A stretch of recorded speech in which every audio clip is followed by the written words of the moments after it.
শহীদ আব্দুর রশিদ আমাদের যুব দলের নেতা ছিল। ও ঢাকাতে 28 তারিখে আমাদের যে মহাসমাবেশ ছিল, সেই মহাসমাবেশ সফল করে 29 তারিখে ও ঢাকাতেই থাকতো। ঢাকায় একটা ইউনিটের যুব দলের সে দায়িত্ব ছিল। শ্যামলীতে সে দলের কর্মসূচি শেষ করে বাসায় ফেরার পথে সেখানকার আওয়ামী সন্ত্রাসীরা তাকে নির্মমভাবে আহত করে হত্যা করেছে। স্পটেই তাকে হত্যা করছে। তো এখন আমরা এই অঞ্চলের সন্তান, মানবিক একটা বিষয় আছে যে আমাদেরই তার ছেলে মেয়ে, আমাদেরকে আমরা একসাথে আমরা রাজনীতি করছি, আমাদের দেখার দায়িত্ব। আমাদের পার্টি থেকে পার্টির ভারপ্রাপ্ত চেয়ারম্যান জননেতা তারেক রহমান সাহেব ইতিমধ্যে খোঁজখবর নিচ্ছেন। আজকে এর আগেও আমরা পার্টির থেকে কিছুটা তাদের পরিবারের পাশে দাঁড়ানোর চেষ্টা করছি। তারই ধারাবাহিকতায় তারেক রহমানের পক্ষ থেকে, বিএনপির পক্ষ থেকে আমরা আজকেও এই পরিবারটা যেন কোনো মতে টিকে থাকতে পারে, সেই চেষ্টা আমরা সকলেই মিলে করছি। আপনারা দোয়া করবেন। তার 2টা সন্তান আছে, তার ভাই আছে, তার মা আছে। তাদের পাশে আমরা ধারাবাহিকভাবে যতটুকু সাধ্যের মধ্যে থাকবে, ব্যক্তিগতভাবে, দলীয়ভাবে এবং মানবিক দিক থেকে সেই দিন পর্যন্ত আমরা এই পরিবারের পাশে থাকব। আমাদের শহীদ আব্দুর রশিদ আমাদের যুব দলের নেতা ছিল।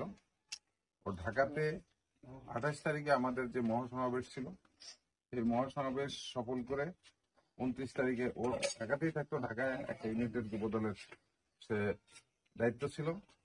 শ্যামলীতে সে দলের কর্মসূচি শেষ করে বাসায় ফেরার পথে সেখানকার আওয়ামী সন্ত্রাসীরা তাকে নির্মমভাবে আহত করে হত্যা করেছে। স্পটেই তাকে হত্যা করছে।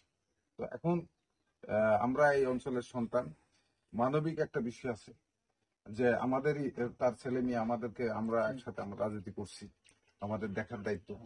আমাদের পার্টি থেকে পার্টির ভারপ্রাপ্ত চেয়ারম্যান জননেতা তারেক রহমান সাহেব ইতিমধ্যে খোঁজখবর নিচ্ছেন। আজকে এর আগেও আমরা পার্টির থেকে কিছুটা তাদের পরিবারের পাশে দাঁড়ানোর চেষ্টা করছি। তারই ধারাবাহিকতায় তারেক রহমানের পক্ষ থেকে, বিএনপির পক্ষ থেকে আমরা আজকেও এই পরিবারটা যেন কোনো মতে টিকে থাকতে পারে, সেই চেষ্টা আমরা সকলেই মিলে করছি। আপনারা দোয়া করবেন। তার 2টা সন্তান আছে, তার ভাই আছে, তার মা আছে। তাদের পাশে আমরা ধারাবাহিকভাবে যতটুকু সাধ্যের মধ্যে থাকবে, ব্যক্তিগতভাবে, দলীয়ভাবে এবং মানবিক দিক থেকে সেই দিন পর্যন্ত আমরা এই পরিবারের পাশে থাকবো। সবার বাগাতি পৌরসভা মেয়র অধ্যক্ষ শরীফুল ইসলাম লেলিন, আমাদের সাবেক চেয়ারম্যান, সাবেক বাগাতিপাড়া থানা বিএনপির সাধারণ সম্পাদক আমাদের আনসার আলী চেয়ারম্যান সাহেব, আমাদের লালপুর থানার যুব দলের যুগ্ম আহ্বায়ক ফিরোজ হোসেন মিল্টন আছে, এখানে আমাদের বিএনপি নেতা, কবির নেতা আমাদের নাসির ভাই আছে, আমাদের যুব দল নেতা সোহেল আছে, খুরশেদ আছে, আরো অনেকেই এখানে উপস্থিত আছে, বিভিন্ন পর্যায়ের নেতারা। আমরা ধারাবাহিকভাবে এই পরিবারের পাশে এই বাচ্চাদেরকে, এই মাসুম বাচ্চাদেরকে আমরা মানুষ করার জন্য সার্বিকভাবে যতদিন পর্যন্ত লাগে ততদিন পর্যন্ত আমরা সহযোগিতা করবে। যে এটা আমাদের নৈতিক দায়িত্ব, সেই দায়িত্বের জায়গা থেকে আমরা কাছে খুব ভালো লাগতেছে, আনন্দ লাগতেছে। আমার এটাই যে আমার পাশে দাঁড়াইছে, এতে আমি খুব খুশি। আমার স্বামী হত্যা করেছে, তাদেরকে বিচার আমি চাই। আমার সন্তানগুলোকে যেন আমি মানুষ করতে পারি।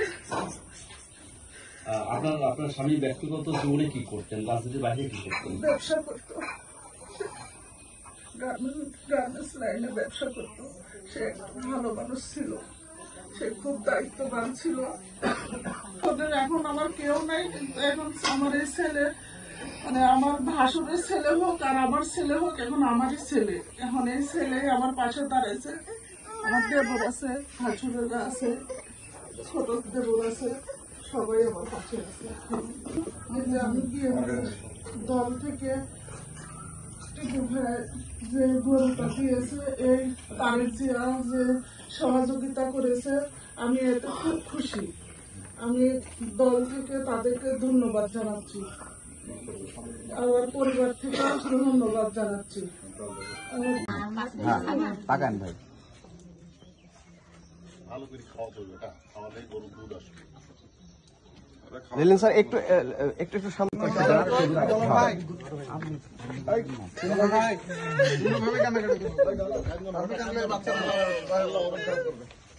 কোনোভাবে কান্নাকাটি করা যাবে না। আল্লাহ ছোট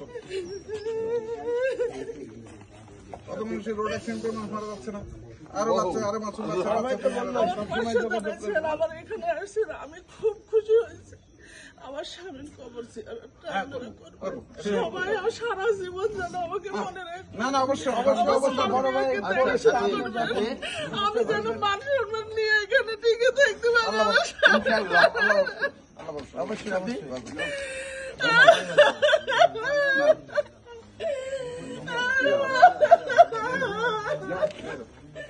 ভাই সবসময় পাশে জানাবেন।